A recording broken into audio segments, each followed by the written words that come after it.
So welcome to the hero's journey today. Super cool topic that we're going to be talking about involving storytelling, and then also getting you really to think about your own story and your own hero's journey today. And Charles and I will have a good talk about some good films, and hopefully you'll be able to come around to where you're at in your point. And I'm Christina Mcgrath. My company is Swell Fit Living, and I do mind and body optimization, including nutrition and movement programs, online coaching, and these awesome webinars. Charles. Hi everybody, great to see you all again. Right, so as I was last week, I am this week. Still a designer, still mucking around with webinars, still mucking around with blogs, still writing, still doing stuff, just trying to sort of fill the space of time in one sense. But this week we've got a subject which is which I adore. I mean, and always have adored. Even as a little child, as do most children, I love stories. And for me, like everybody else, stories were there basically to tell me something entertaining, and then they carried messages. And that's partly what we're here to talk about tonight, is what stories do. What I'm going to start with, though, is just to explain, probably from a philosophical point of view, more than, although it is partly how the brain works, or how they believe the brain works, I should say. So our brains, basically, are pattern makers. We're hardwired to find patterns. We can't help ourselves. It's what we do. It's how our neurons work. It's how we string things together. So what our brains do is they see event, event, event, event, event, and they think, oh, hang on a minute, there's a pattern here. There's a sequence. There's something that is going on. Once we sort of created a pattern, we then need to make meaning from it. We need to overlay on top of that pattern some sort of meaning. And in effect, this is how we make stories. And that's why stories are so completely integral to everything we do, we say, we think, we feel, we understand, we perceive. Stories are right at the sort of core of everything. So if you think, the way I think about stories is that stories are basically events plus repetition, which makes pattern. So events and pattern and repetition make pattern. Pattern and interpretation, and then equals meaning, and meaning communication means story. And that could be fact, it could be fiction. I include in stories science as well, and most scientific theories. They are a way of understanding something, be it the universe, or be it just the way a vacuum cleaner works, or whether Little Red Riding Hood really did get eaten by the wolf. Whatever it is, they all sort of carry with them something. They carry meaning, and they carry ways that we adjust how we see the world. And that's something called mental models. So we build our mental models, which are built on events, patterns, meaning, and then stories. Stories is what we have, and they can be good, they can be bad, they can be terrible, repetitive thoughts, but they then sort of go on to form our assumptions. And from our assumptions, we form our beliefs, and then we reinterpret. There's this horrendous circle of things that, because of what we see, because of the stories we tell, the way our mental models work, we then reinterpret the world in that way until something comes along that change it maybe slightly. So, but the thing about stories, of course, which makes them very special, is that they carry content which has meaning over time. And I think that's pretty much how you can view all, to some extent, all communication, but it is story, is that it's content which has meaning and is based over time. If it didn't have the time element within it, we couldn't use the stories for the thing that they primarily were used for, which is to predict. So having seen an event, we then give it meaning, and then we look at the meaning, and then we think, I know what's coming next. So the sun rises every day, and this is because, of course, the sun is revolving around us. so therefore it will come up again in the morning. Of course, it doesn't necessarily mean that stories have to be correct. It's just how we interpret the world. But meaning is what's necessary for effective communication. And the method that we use for that, I think that we all use, well or badly, is story. And we use it because we want to change how people think, or we want to change an event, or we want someone to understand something in a different way. Science is always a great sort of example for me, because science is constantly evolving. You know, we think we've got everything we need to know about everything, but then somebody tinkers with it and suddenly they come in with a new sort of insight, and that becomes a new story, a new interpretation. I mean, before Einstein, of course, Newton was everything that there was to do with science in terms of gravity, in terms of the laws of motion. Then, of course, Einstein comes along and gives us a new story. Very complex story, it has to be said, but he gives us a new story. And then on the other end of that, we have entertainment as well. And stories, I think, are used for lots of different purposes. And next week, we're going to talk about the application of stories, but this week, we're going to talk about the structure of stories and how they are an incredible metaphor for life in general, which is why they're so long enduring. Because stories, basically, I think, and we were discussing this earlier, is stories change people. You know, you use a story to persuade somebody to do something. Either, you know, buy this. Well, you don't just say buy this. You say buy this because I've done this and this is going to solve your problem. So stories are there to persuade, to negotiate, to inform.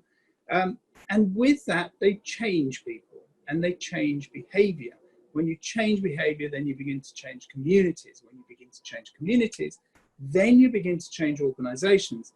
And then if we filter into that, the political world as well, the politics is built on storytelling. That's essentially what storytelling in combination with mental models or politics is all about.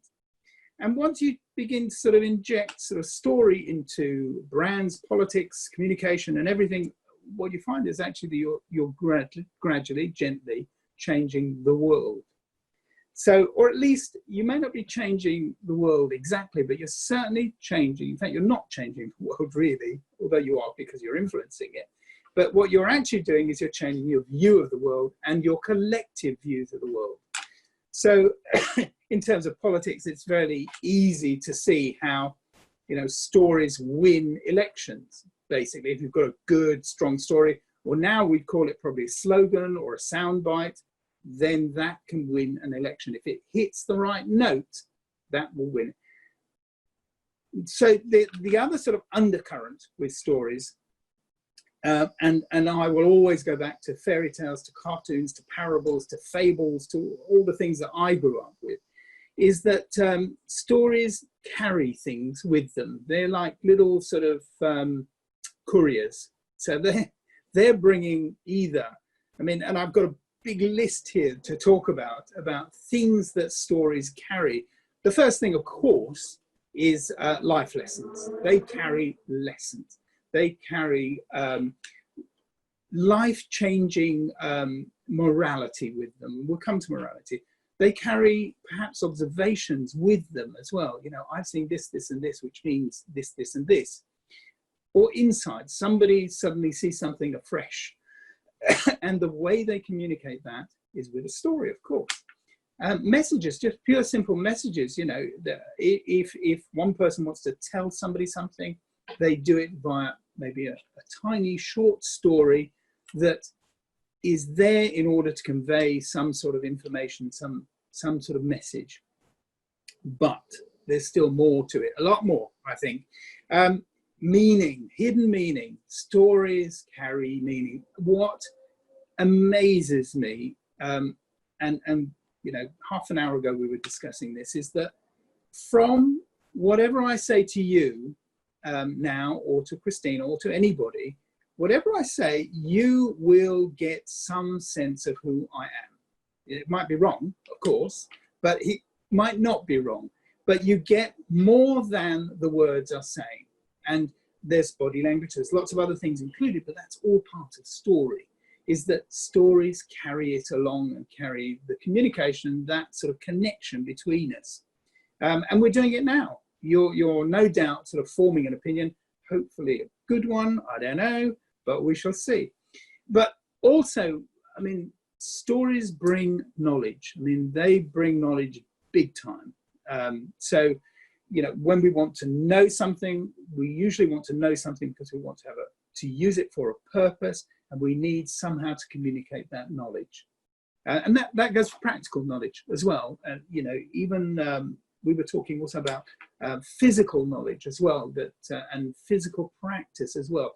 These are all forms of story. I mean, dance is the obvious example of physical stories.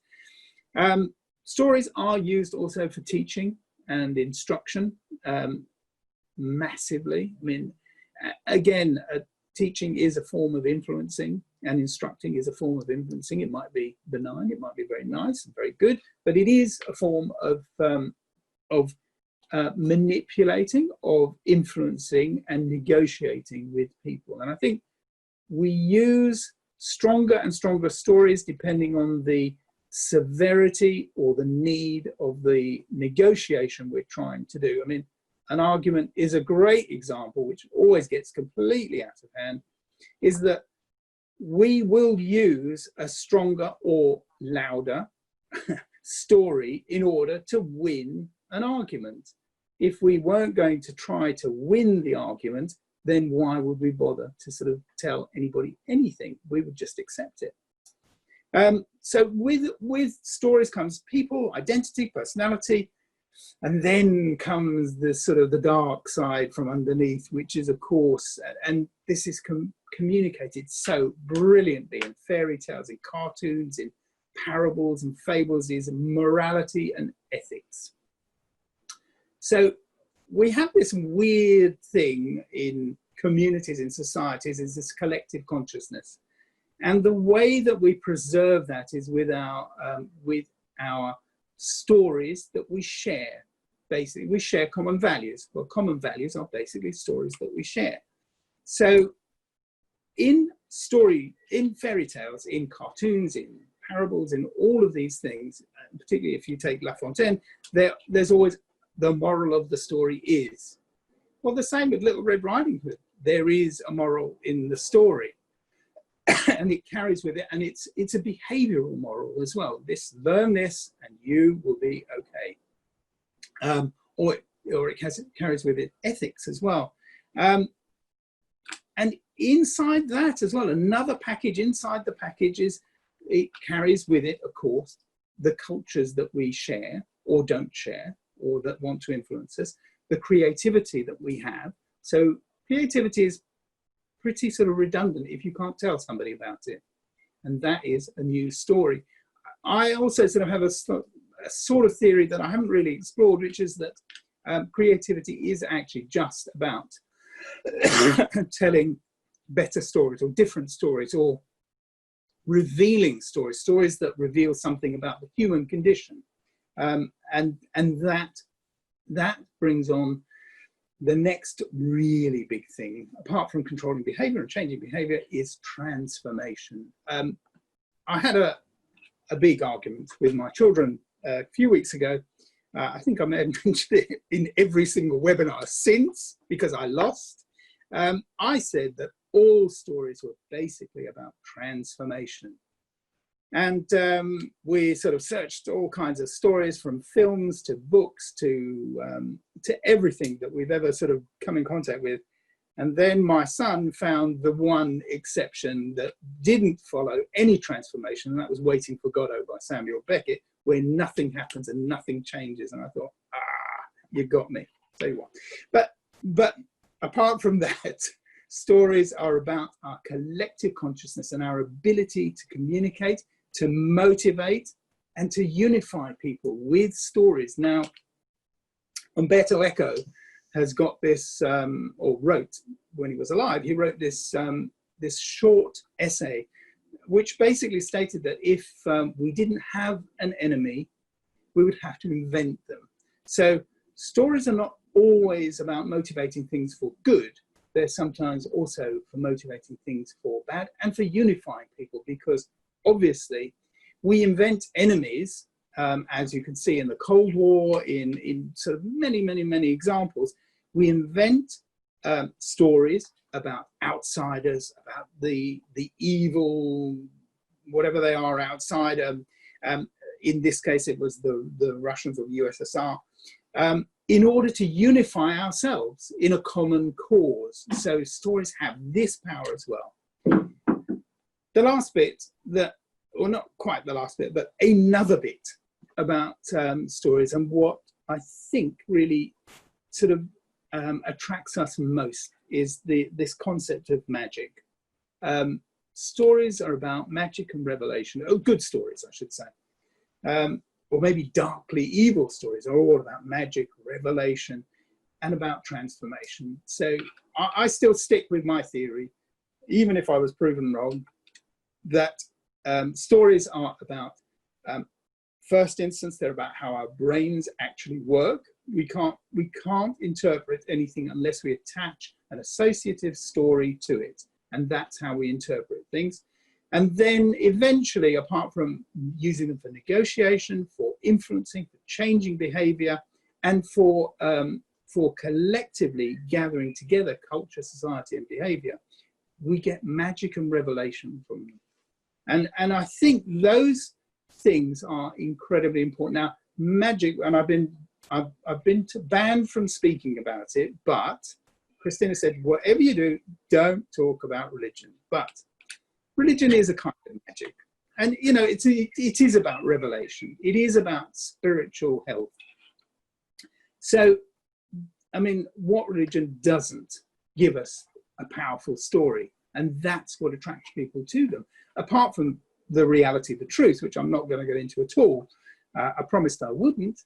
But I do think that stories are really about magic, about transformation, about revelation. And that is part of the messages that it carries with it. And if they're very good, then there's huge transformations that happen with them, and huge magic as well. And it's a dark art. You know, some people are wonderful storytellers. Some people can communicate fabulously in logical fashion, so that they take you on a journey, which is where we're going to get to in a moment. So they take you on a journey in order to transform you, or to show you how someone else was transformed, and that you can transform yourself too. So there's a simple formula, really. Once you've strung together sort of meaning and events in time, then there's a very simple formula. Now, this formula it comes in lots of forms, I would say. There are the 14 steps, or the 7 steps, or the 3 steps, or the 10 steps. There's hundreds of them, and there's hundreds of books about them.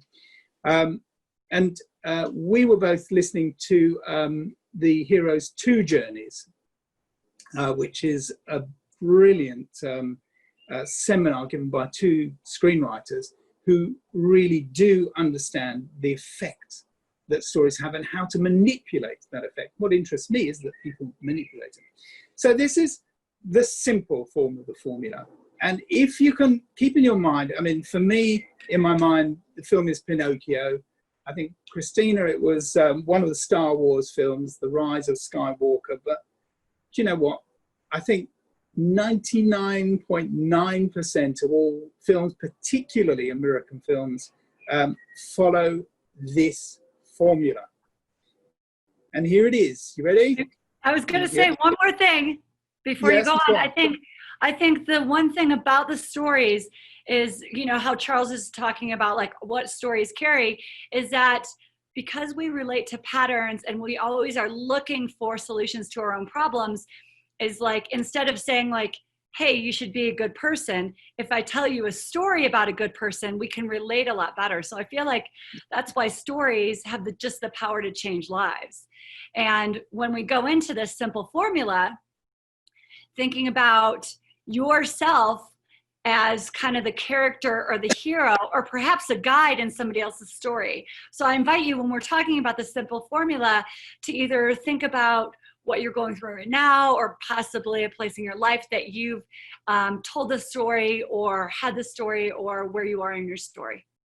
Absolutely. Absolutely. So, and also don't forget to think about a film whilst you're doing it. Exactly. Because we're going to ask questions later, and you better know the answers. So here it is.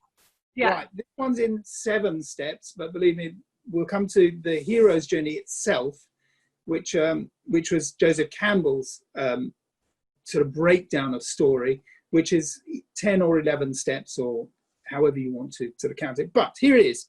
So I'm going to run through it very quickly, and then we'll come back to the point, because it's a character that we care about, has a problem or desire or need, often suppressed and unknown to them, and meets a guide who gives them a plan that calls them to action, and they reach an obstacle that they must overcome, that helps them to avoid failure and ends in success. They return home transformed. Very, very, very simple formula, but so beautiful and so right. So let's take character first. A character, right? Tom Hanks. Why is Tom Hanks so successful in films? Because we care. Because whatever he does, whatever film he makes, or Meg Ryan for that matter, we care. We instantly have an empathy with them. There's another part of the sort of the story formula, is that they have to start from a place. And that's why most films, you see normal life.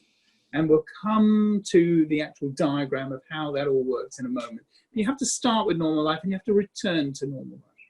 So a character has a problem or a desire or a need. Well, in my case, if it's Pinocchio, then Pinocchio is a puppet. He's not really a boy yet. He wants to become a boy, and he doesn't know how to do it at all. So the next stage is, and you know, where they say meets a guide who gives them a plan. Now, the guide could be a circumstance, could be an object, but it's more often than not a person. There's lots of obvious, easy examples. I got Yoda, Gandalf. Christina, you said Morpheus from the donkey. Donkey's brilliant. The donkey in Shrek. Because donkey brings that sort of idiot savant humorist stuff to it, and he makes Shrek confront himself. Shrek thinks he's complete, but he has a desire, and his desire is not to just be on his own in his swamp. He wants friends. That's what he really, really wants. But he's not aware of it. He denies it first, as we'll come to in a moment. So Donkey does. He helps him. He inspires him to move on. He isn't the hero. He isn't the perpetrator of the plan. And he calls into action. Now, that can be a very complex section, of course. But, you know, if you think of Lord of the Rings, of course, the call to action is, you know, we're going to go on a quest to find the ring. And that's very simple. But the journey to that point is very complex, it's very hard, it's very difficult. And there's massive, massive obstacles to overcome. So the story formula you can begin to see as a sort of metaphor or guide for problem solving as well. You could actually take it to say, right, where are we now? What is the problem? What do we want to solve? Once you've worked that out, how are we going to sort of find solutions to this problem? We know what we have to do. That's the call to action. And then, of course, as with James Dyson, you failed 2,655 times or whatever it was in order to succeed. But you have to overcome all of those, and they're not lost. Nothing is lost. I think one of the things that Charles and I were talking about, especially the heroes to, I guess, guidelines, is that you can't skip over the transformation. Well, I think what we were talking about was the fact that if it wasn't hard, it wouldn't be worth it. If it wasn't hard. So if it isn't difficult, then, well, you know, you know, no great film ever sort of started and finished by saying, well, here's the hero, he drives to work, he gets to work, and then he goes home. It doesn't work. It's not a story. Where's the conflict? Where's the problem? What did he solve? What did he have to overcome? What happened? But no, it doesn't work like that. I mean, even I was just thinking also this in La La Land, of course, it starts out with exactly that. They're just driving to work. There is no real problem. But of course, the problem is, what are they going to do with their lives? That's the problem. And how are they going to craft their lives? And what problems do they have to overcome for it? And of course, love is one of those problems that they have to resolve as well.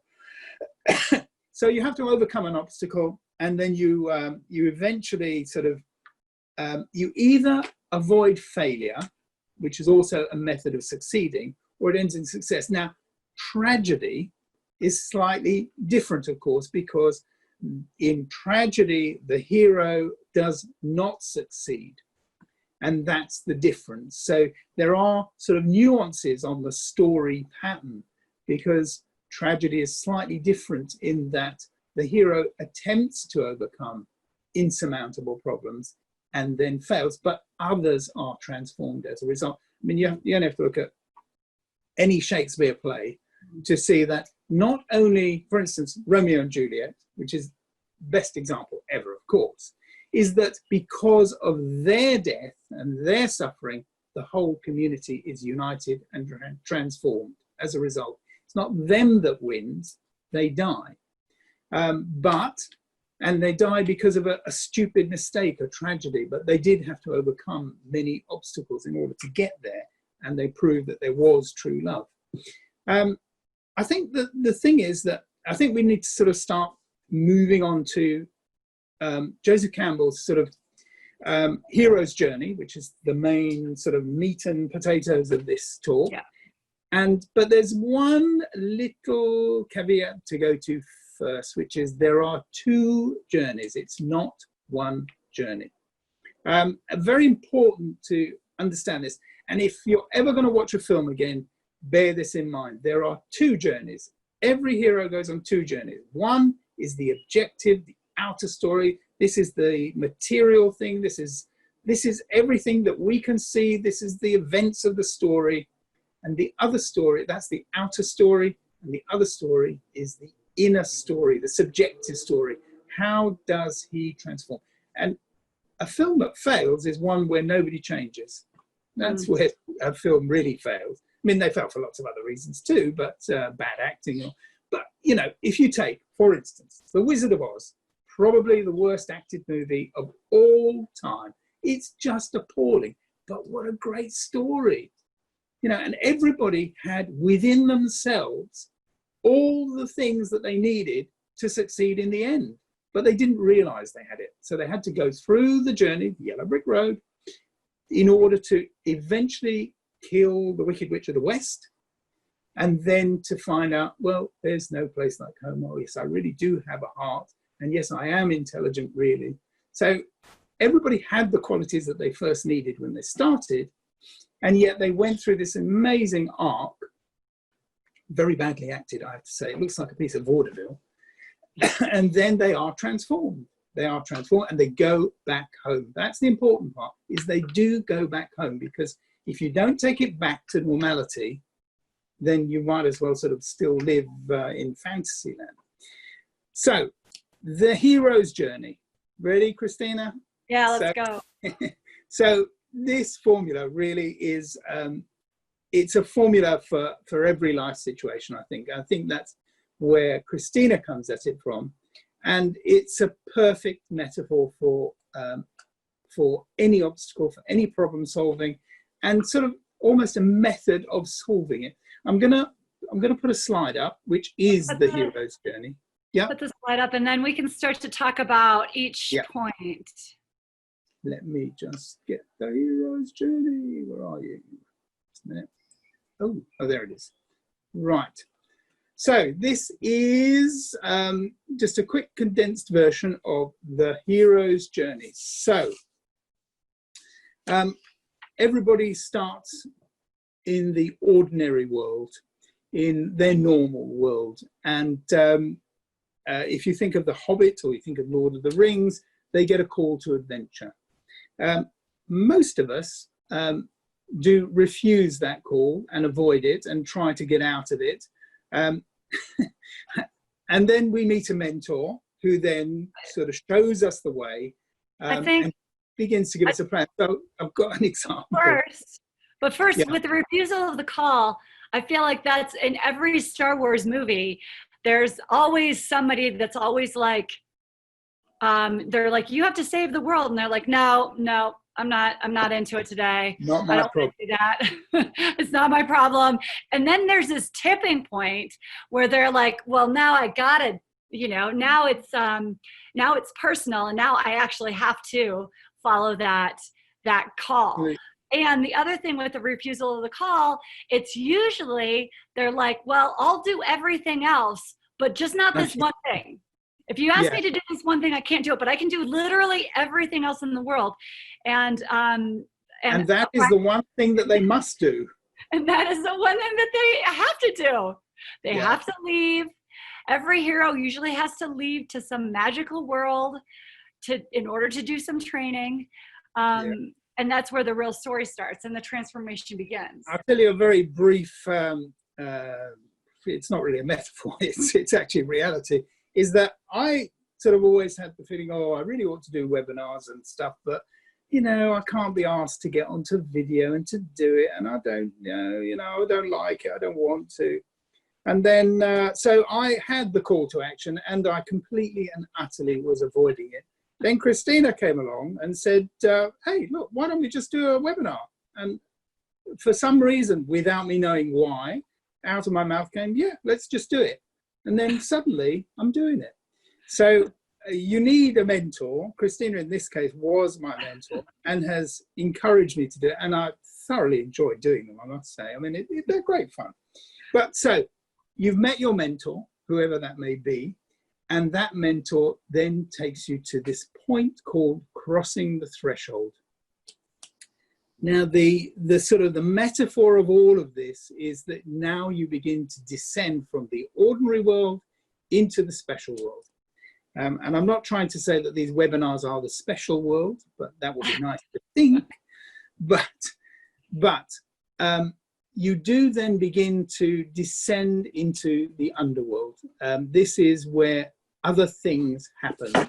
You reach challenges, or you get challenges, you're tested, you find your allies, you find your enemies. And from that, you then collect your forces, your resources. If you remember, one of the things that I always preach is that there's only two things that you can actually control. One is your attitude, and the other is the resources that you apply, your effort. So here, at this point, you rally your resources and you come to your first test. These are not big tests yet. These are the smaller tests. And I think it's important in this crossing the threshold, the hero or you are meeting different things in this different place, this new place. And sometimes it's almost a beginner's mind where a couple of the obstacles you encounter, you are successmal. And then all of a sudden you think it's going to be easier, but then there's probably another huge obstacle, which tests how much you transformed. This is the great ordeal. This is the bottom of the pit. This is the lowest you will descend, where you think everything is impossible now. It just cannot go any worse than this. But the hero overcomes this problem. Now, there's Joseph Campbell sort of cites this as being the abyss, death, and rebirth, the great ordeal. And there's more examples than I'm allowed to cite about death and rebirth. I mean, we get it in almost everything. Death doesn't necessarily mean actual death, but it may mean the death of an idea. It may mean the death of an assumption. It may mean putting or literally burying an old idea in favor of a new one. So there's this sense of death and rebirth at the bottom of the story. And the other thing is I like a lot of the Star Wars movies because in a lot of them, you know, whether it's Luke battling himself. I know, like, and then in the latest one, The Rise of Skywalker, where her actual, the biggest challenge to her is facing her demons, facing herself. So I feel like in the ordeal, there's also a facing of your own shadows that you have to deal with in order not to go to the dark side, and then have this transformation into this new life. Or this That's new interesting, actually, because in the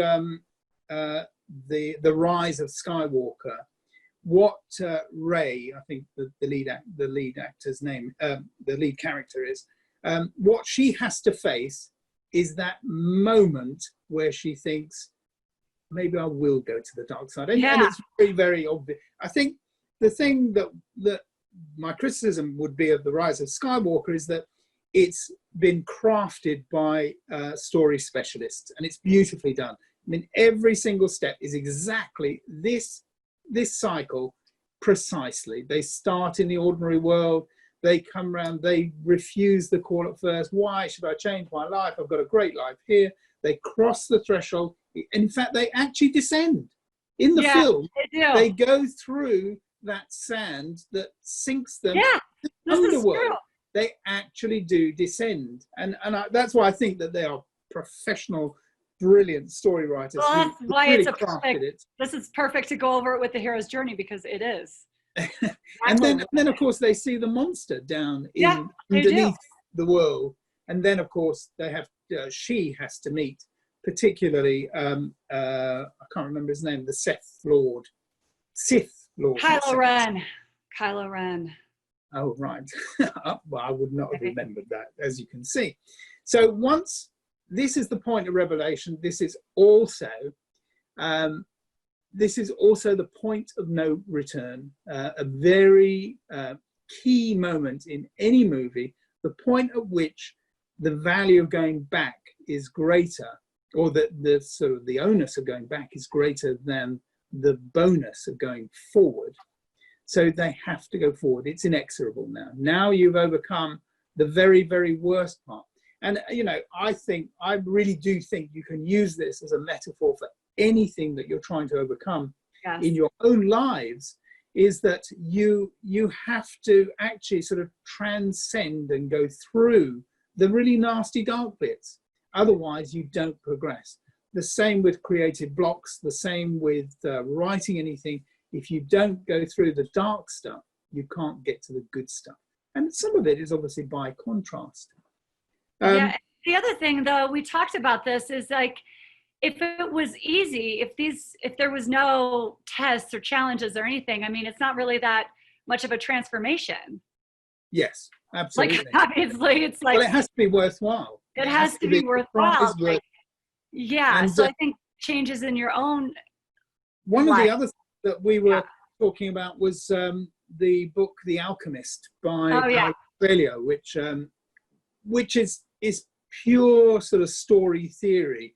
It's just about somebody who is forced to go on a journey. It's a circular journey. They find their sword and then they return home the hero, and the transformed hero. So they had everything they needed at the beginning. They went away. In fact, actually, the last Mad Max film was exactly the same. They go on this incredible journey out to somewhere, and then they come back, but they're transformed, of course.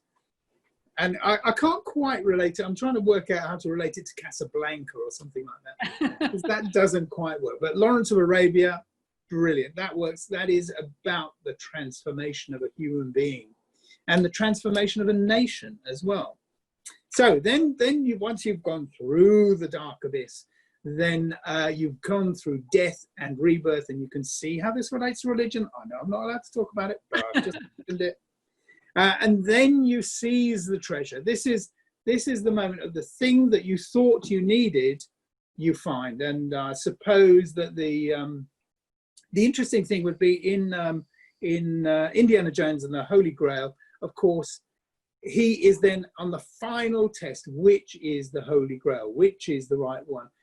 What he chooses is not because he's clever, it's because he learns how to value the simplicity of things. And so he chooses the simplest cup of all. So the transformation is in himself, really. Although he chooses the right grail, the right cup, he chooses it because he learned that he has to be much simpler in his life, and he had to shed all the bravado and the complexity that he had before. So there's another simple. Then, of course, you've got your treasure, you've got everything, and then there's a final sort of roadblock, as it were. So this is on the road back home. So this is then almost the triumph. Usually there's yet another obstacle to overcome, but now we prove that the person is transformed. And then we have what this part, which is called resurrection, which is the resurrection of the spirit. Sometimes it's sort of the physical resurrection of something, you know, like, I can't remember what the film was where they say, build it and they will come. That was actually physically demonstrated. That they built Field of Dreams. Field of Dreams, exactly. So for them, the resurrection was to build it and they will come, and they did come. There was a resurrection a literal resurrection. They brought people back from the dead, which is incredible. And then you return home with the prize. But the thing is, and this is why it's circular, because you'll do it again, as the beginning, if I'm not mistaken, the beginning of The Hobbit is he already has the ring, but he loses it and has to get the second ring. I have to check by literature on that. I'm not quite sure. But you return with the prize and you return to the ordinary world, but you're transformed. But you're a different person. So you have to come back to where you were. You have to live a different life, though. Now you are different. So, and this illustrates to me more than anything else that stories change lives, and not just in movies and not just in books, but this is pretty much the metaphor for any challenging problem that you come to in your life, is that you have this cycle to go through in order to overcome it, or you don't. You just stay sort of happily in the ordinary world and nothing changes. So that brings me back to the philosophical point, is that stories are about transformation and change, and that is how we judge progress. And that, again, in fact, the metaphor of the story is almost the metaphor for the story, because that's exactly what happens in stories. So I think that they're always about transformation and change, despite Waiting for Godot. And I'll work that one out. I'll find a counter argument one day, but I haven't got it. But really important point, I think, is that that of course stories aren't necessarily about good or evil, although they are internally, and they can just as easily transform things into the dark side, the very dark side. So you can see how easily, you know, overcoming an abyss or an obstacle or whatever can also be negative. And I think that works also when we know that the brain works by building these assumptions, by these stereotypes and then these beliefs. It's the same thing. If you build on a negative platform, then that cycle will work on the negative platform, and you will find yourself building and rebuilding because of the way you look at life and things. There is another method of looking at stories, and I'm just going to very briefly show you this before we completely run out of time.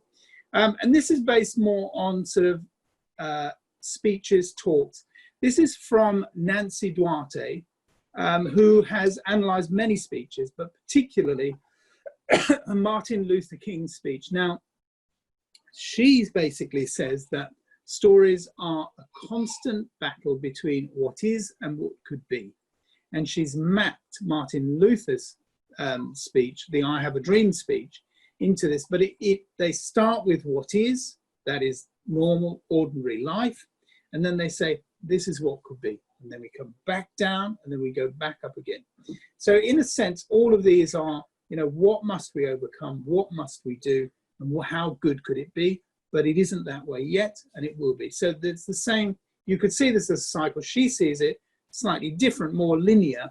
But you'll notice at the top right hand of the top one on the basic sort of structure of stories is that she believes that then you come to a new bliss. And this was the great vision, you know, where she says, you know, where Martin Luther King says, I have a dream, or Churchill says, you know, we will fight them on the beaches, we will never, never give up.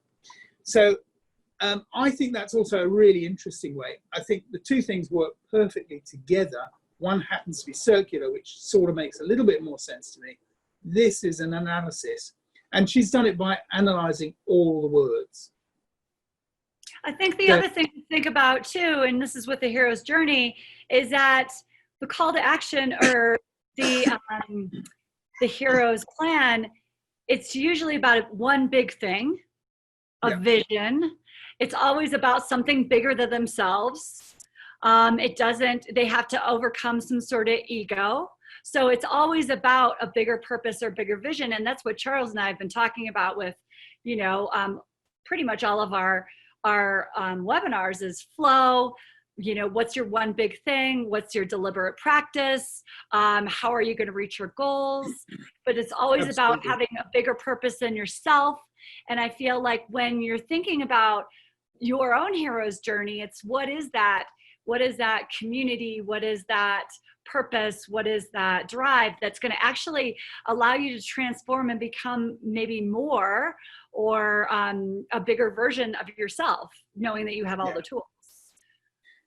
There was an example that we're going to give. Next week, we're going to sort of talk about the practical applications of stories, but there's a sort of example to give which sort of combines what we've been talking about and some of the things we've talked about in the past as well, is Roger Bannister, of course, who prior to Roger Bannister running the 4-minute mile, of course, everybody thought it was physically impossible for a human to run faster than 4 minutes, a mile in 4 minutes. What Roger Bannister did, if you'll accept a slight sort of shift in metaphor, not metaphor, in meaning, is he changed his mental story. That's basically what he did. He, first of all, he said, right, it must be possible. And if I do this, this, and this, which was his plan, and he failed many times before he succeeded. Of course, we only listened to where he succeeded, but he changed his mental story. And stories are things that we repeat again and again and again in our minds every day, every minute of every day, because that's how we're crafting how we view the world. So if you change that internal story, then, well, according to someone called Jim Quick, you become limitless, which is, I wish I had used that word, but I didn't. He did. And he has a sort of a small method of looking at this as well, which is based on 3 basic needs, which is motivation, methods, and mindset. And that sort of brings that back round to that. So I think, I hope that all makes sense. All the slides will be available on the replay. There's a few more as well that I haven't sort of shown because we didn't quite get round to it. If you don't love stories, then I don't think you're actually alive at all. So you can't be. You must be or a zombie. Stories are what really, I mean, we've just told you a story. So stories are what binds us together. It's what the whole meaning of everything is all about, is the stories that we tell. So next week, what we're going to try and do is we're going to try and look at practical applications of stories. Where do we use stories in stupid, simple things or very complex things sometimes? Where do we use them to actually sort of change lives, change communities, change buying patterns, change behavior, change the car that you want to buy? How do people use stories to do that? So that's what we're going to look at next week, which I'm really looking forward to, because then we're not talking about fairy tales, we're talking about how fairy tales work in real true life. So, but we are still talking about fairy tales, and I love fairy tales. So, and then also I think Charles is also going to go over the Pixar pitch, which you'll have to wait till next week to figure that out. but you'll want to Yes. hear about it. It's going to be a really very practical application of everything that we talked about today. Hopefully you got a lot out of the hero's journey. You figured out where you are in your hero's journey. I think I wrote in my newsletter this week that I'm always in the challenge obstacle section. But we're moving forward. So Yeah, the timeline is sometimes much longer than it is short. Exactly. So I invite you to join us next week, and we'd love to see you. And